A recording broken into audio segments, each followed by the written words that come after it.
Hello, everyone. Chuck, Northside Guy, back again after a bit of a hiatus from sharing with you cards from the 1933 Goudey set. I'm doing a slow reveal over time of every card, trying to share with you interesting stories. In today's episode, we're featuring three Hall of Famers: Eddie Collins, Jim Bottomley, and Frankie Frisch. I'm going to share the cards and a little background on each player. I hope you find it interesting. The cards, I think, are absolutely beautiful. All three will be shown in a PSA 5 example. Eddie Collins is first up. And by the way, before we get into the cards, each of these cards is from the low number of the series. Cards 1 through 52 are considered low numbers, and those are actually the most difficult to acquire. And I think they include some of the most beautiful cards in the entire set. So we're going to see three examples from the low numbers of the 1933 Goudey. First up is Eddie Collins, famous player, second baseman, one of the first members to join the 3,000 hit club. He had 3,315 hits, lifetime career batting average of .333. He had 745 stolen bases. And he was really famous for stealing bases. In fact, he's one of only 5 players to steal 6 bases in a game, and he is the only person to do that twice. Collins was a member of the Philadelphia Athletics $100,000 infield, which was the highest paid quartet, and that quartet propelled the A's to 4 American League pennants and 3 World Series titles between 1910 and 1914. Collins was the American League MVP in 1914, and in a pay dispute, a contract dispute, Connie Mack traded him to the White Sox for $50,000, which was the highest ever paid for a player up to that point. The Sox paid Collins $15,000 in 1915, making him the third highest player in the league behind Ty Cobb and Tris Speaker. Collins later played for the 1919 White Sox. He was not involved in the conspiracy to throw the World Series. After his playing days, Collins was hired as the GM for the Boston Red Sox, helped turn around the Red Sox after some very poor performance. For example, in 1932, the Red Sox finished with the worst record in franchise history, 43 wins, 111 losses. Eddie Collins.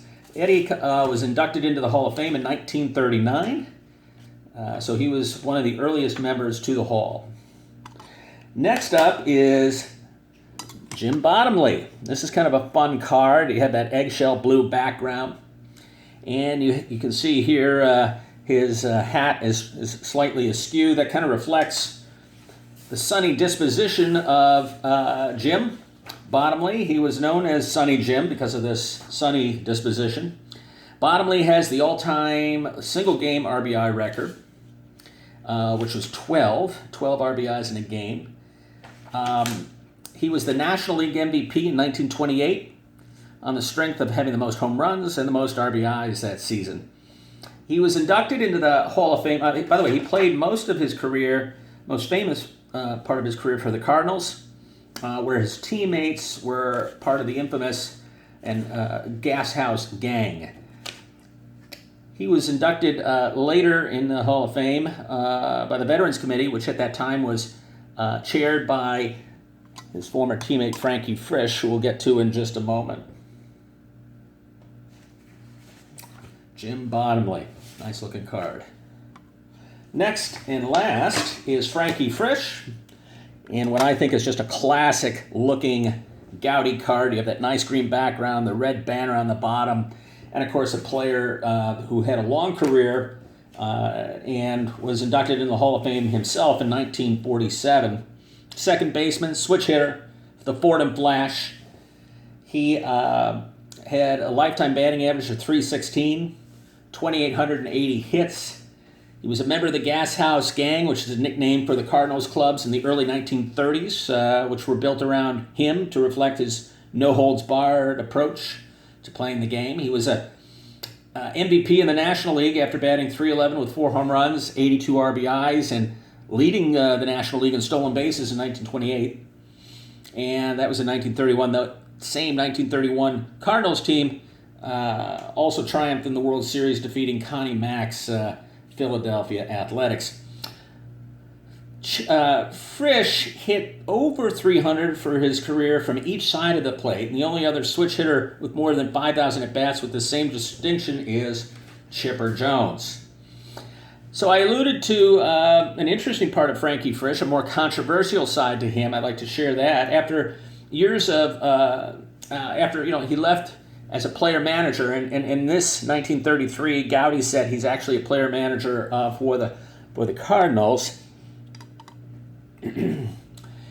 Later in his life, he became a member of the Hall of Fame's Committee on Baseball Veterans, which is responsible for electing players to the Hall who had not been elected during their initial period of eligibility by the baseball writers.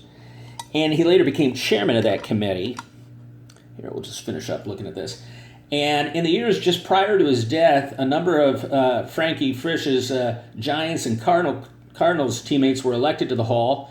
And some notable writers, chief among them Bill James, have criticized these selections, including players such as Jesse Haynes, who we've seen in another one of my videos, Dave Bancroft, Chick Hafey, Rube Marquardt, Ross Youngs, and George Kelly. Include some of the most widely questioned honorees in the Hall's history.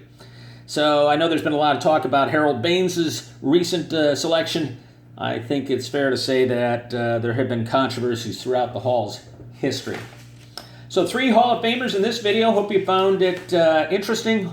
Certainly the cards are wonderful. I look forward to posting more of these and getting back to posting a lot of different views of my collection and getting away from all this PWC nonsense, although I'll have a final update real soon for you all. Take care.